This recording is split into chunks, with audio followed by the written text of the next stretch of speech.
சொக்கநாதன் பெற்றெடுத்த பிள்ளையாராம்.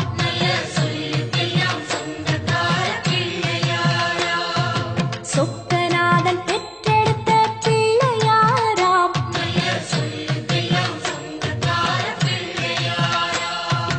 கைலாய மலைய விட்டு தெற்கே வந்தாராம். இந்த பிள்ளையாறு பட்டி கண்டு இருந்து விட்டாராம்.